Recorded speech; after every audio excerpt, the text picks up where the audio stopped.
Today, we're diving deep into Jung's revolutionary approach to emotional detachment.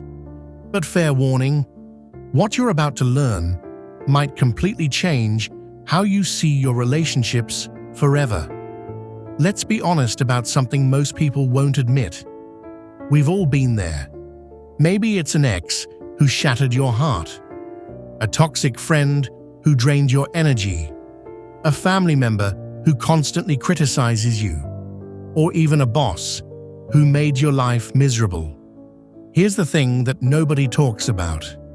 The person who hurt you doesn't even have to be in your life anymore for them to keep hurting you.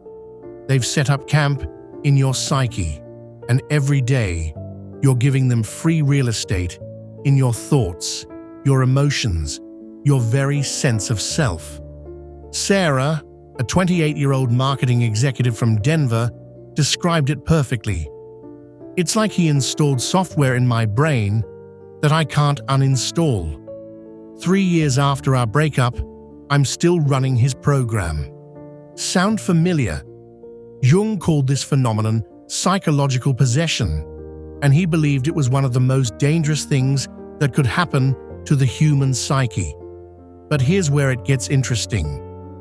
In 1912, Carl Jung made a discovery that would revolutionize psychology forever.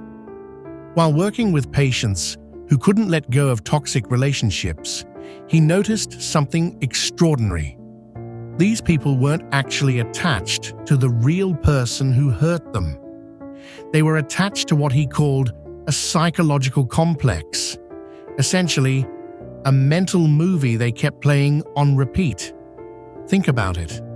The person you can't get over, do you miss who they actually were, or do you miss the version of them that existed in your head?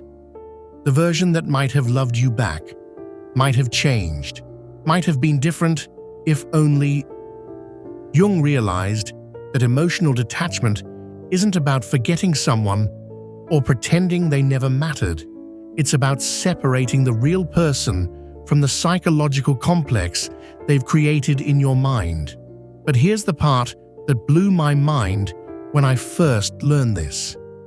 Jung discovered that we often can't detach from certain people because they're carrying what he called our shadow, the parts of ourselves we've rejected or can't accept. Here's a mind-bending example. Marcus, a 35-year-old teacher, couldn't get over his manipulative ex-girlfriend. Through Jungian analysis, he discovered that he was actually obsessed with her because she expressed the manipulative parts of himself that he'd always denied having. She wasn't just his ex, she was a mirror reflecting back his own capacity for manipulation, his own hidden desires for control.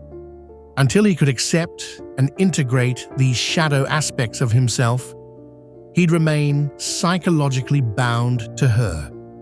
This is why some people haunt us, while others, who might have hurt us just as badly, fade from memory easily. The haunting ones are carrying pieces of our soul that we haven't reclaimed yet.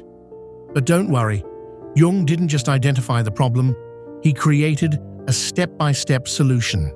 The 4 pillars of Jungian detachment. Pillar 1, conscious recognition. The first step is what Jung called making the unconscious conscious. You need to honestly examine what this person represents to you beyond the surface level. Ask yourself, what qualities did they have that I secretly wished I had? What parts of myself did I see reflected in them? What dreams or fantasies about my future were tied up with this person? Write these down. This isn't about blame or shame. It's about clarity. Pillar 2, shadow integration. Remember Marcus? He had to accept that yes, he did have manipulative tendencies, but instead of being horrified by this discovery, Jung taught that we must embrace our shadow with compassion. The goal isn't to become manipulative. It's to acknowledge this capacity exists within you, understand it, and choose consciously how to channel it. Maybe that manipulative energy becomes strategic thinking in your career. Maybe it becomes protective instincts for people you love. Pillar 3. Energy withdrawal. Jung believed that we unconsciously project our life force, what he called libido, onto others.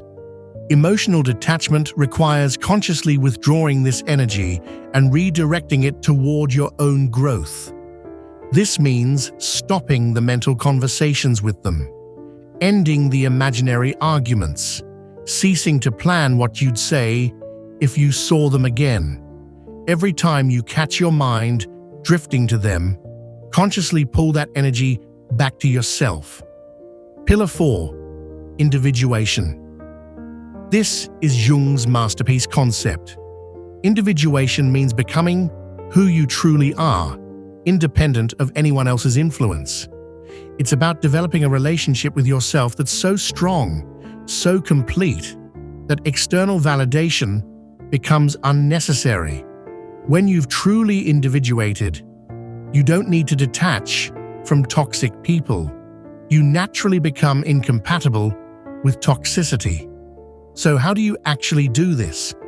Jung developed what therapists now call active imagination, a technique that's incredibly powerful but rarely taught outside professional circles. Here's the process. First, find a quiet space and close your eyes. Imagine the person you need to detach from standing in front of you. But here's the crucial part. You're going to have a conversation with them as if they represent a part of yourself. Say something like, "What part of me do you represent? What are you trying to teach me about myself? What do I need to learn from you before I can let you go?" Listen to their response, and I mean really listen. Your unconscious mind will speak through this imaginary dialogue, revealing truths you never consciously recognized. Then, thank them for the lesson and consciously take back any energy you've been projecting onto them. Visualize your life force, your attention, your emotional investment flowing back to you like golden light. This isn't New Age visualization. This is scientifically backed psychological work that therapists use daily. Here's what happens when you truly apply Jung's method. You don't just detach from toxic people. You become immune to attracting them in the first place. Remember Sarah from earlier? 6 months after applying these principles, she said, "It's like I upgraded my operating system. I don't just think about him less, I think about myself more. And the quality of people I attract now is completely different." Jung believed that when we reclaim our projected energy and integrate our shadows, we become magnets for healthier relationships. We stop unconsciously seeking people to complete us because we've learned to complete ourselves. But there's one more thing Jung discovered that most people miss. Here's the beautiful paradox Jung identified. The moment you truly don't need someone anymore, you're finally free to love them appropriately, from a distance, without attachment, without expectation. This doesn't mean you'll want them back in your life. It means you'll reach a place of genuine indifference mixed with compassion. They become like a character in a book you once read. Interesting perhaps, but no longer relevant to your current story. This is what Jung called transcendent function, the ability to hold two opposite truths simultaneously. You can acknowledge that someone mattered to you while also being completely free from their influence. Carl Jung once said, "Everything that irritates us about others can lead us to an understanding of ourselves. Every person you struggle to detach from is actually a teacher in disguise, showing you parts of yourself that need integration, healing, or development. The people who haunt us aren't random. They're precisely calibrated by our unconscious, to push us toward growth. The question isn't how to forget them, it's how to learn from them and then transcend the need for their presence in your psyche. Your emotional freedom isn't just about detaching from toxic people. It's about becoming so authentically yourself that you naturally attract relationships that support your highest growth.